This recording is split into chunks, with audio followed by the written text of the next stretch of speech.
British bosses had a good year in 2022. CEOs of the companies of the FTSE 100 index got a 16% pay rise on average, according to the recent study.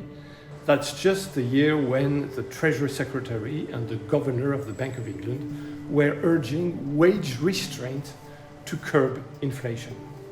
Compare that 16% pay rise of Britain's top bosses to the average pay of British workers who got a 6% hike on average in 2022, when inflation reached 9%. But compare it also to the relative restraints of chief executives in the rest of Europe. In Germany, the total pay of top executives fell by 8%. In France, it remained flat compared to 2021. You could argue that the pay rise in the UK may have been justified by different economic performances.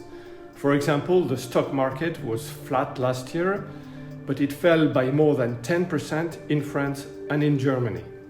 The economy also grew faster in the UK in 2022 than in the rest of Europe. And Britain's top CEOs were still paid 30% less than their French colleagues. That still leaves the serious problem that in hard times, policymakers should make sure that the sacrifices they ask from the population are equally shared. Households are becoming poorer because wages lag behind rising prices. That's a good reason for ministers and central bankers to start their preaching at the top.